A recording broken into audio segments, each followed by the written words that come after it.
Hey guys, so we are in your entrance slips. We are in lesson number 22. There's the bell. All right. There we go. So yeah, let's get into it here. So we continue to see our solving our equations, and remember the emphasis is on setting up the equation.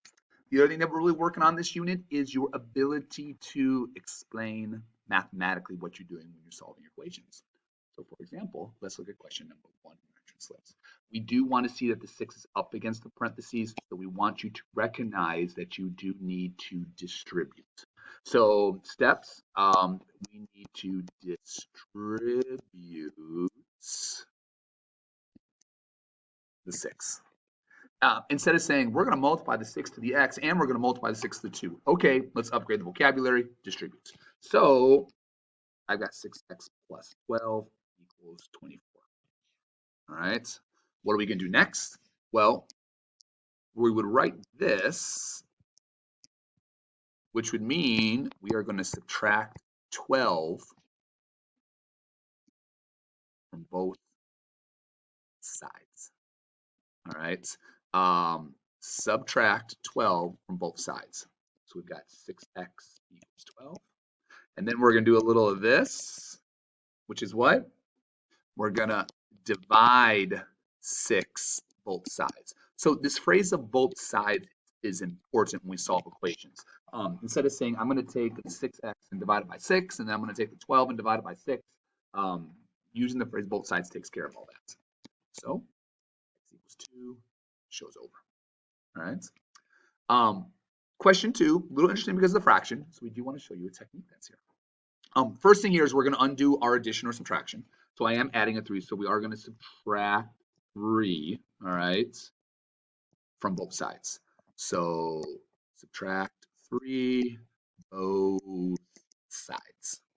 All right, so we've got 2/5 y equals 10.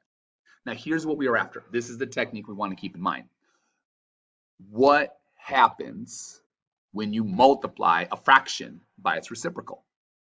All right, so here's what we're getting here. I'm going to kind of come up here just a little bit. All right, so for example, if I take 3/5 and multiply it by 5/3, that's reciprocal. What do you get? Well, we're going to get 1. And the reason why is because we're always going to have cross division that's there.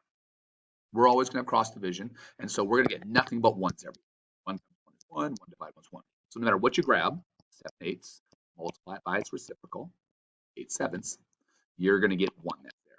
And remember, that's your goal when you solve your equations. So when we come on over to the 2/5, we're actually going to multiply both sides by 5/2. Now, I know you might be saying, you go, whoa, but Mr. Savage, you're multiplying by 2/5. Should I be dividing by 2/5? And you're right, we are. We actually are dividing by 2/5. Think about how we divide fractions. If you divide by 2/5, that's the exact same thing as multiplying by 5/2, multiplying by the reciprocal. So it just takes out that particular step, and it speeds things up. So all we have is our y over here. And if you want, a little cross division. I just made the 10 to a whole number there. You multiply across and hello 25. Y equals 25. All right. So again, it's a good technique to be aware of. It's something we will be seeing. So it's good. Okay, so back into more of the solving of the equations. Again, that's what this unit is stressing here. So Mike's phone bill is made up of $60 plus 10 cents per text message. Okay, so here we go. So there's a little bit of information that's right there. It's made up of the $60 plus and then 10 cents per text message. Per, meaning for one, we don't know how many text messages there, so that's why it's a multiplication problem. Notice it's 10 cents though. 10 cents. All right, I put a 10 down. That was $10 there. And then all this came out to be the $220. So you can see we got ourselves a two-step equation that's here. So let's subtract our 60 from both sides. All right, so 10 cents times x equals, what is that? That's a 5, that's a 2, a 125? Is that a 125? No. Is it? Doesn't seem right. No, that'd be 100 that's there. Where did I go wrong? Oh, 12 minus 6. That's 6. Yeah, so let's go back and change that there. There we go. I think I had 12 divided by 6 in my mind, maybe. I don't know. 165. Yeah. All right.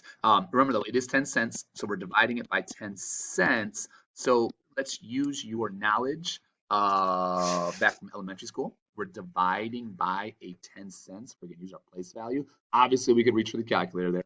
But we want to make our elementary school teachers proud, right? So the X, all right, straightforward there because of the opposites there. So we're dividing by 10 cents. So that's going to make us move the place value once to the right. So it should be 165. I'm going to move it to the right once. All right. So it means I have to move it to the right. Oh, wait a second. It's not 165. It's 1,650. Yeah. See, we're moving the decimal that's there. So we're making it so it's really 1,650 over a 1, which over 1 means divide by a 1. So again, that's fine. Again, if you reach for your calculator, okay. But there we go, 1,650 text messages. Again, more emphasis on the writing of the equation and setting up. And that's the part we can't emphasize enough here is when it comes down to it, that answer is only 1 point when it comes to a quiz that we're looking at.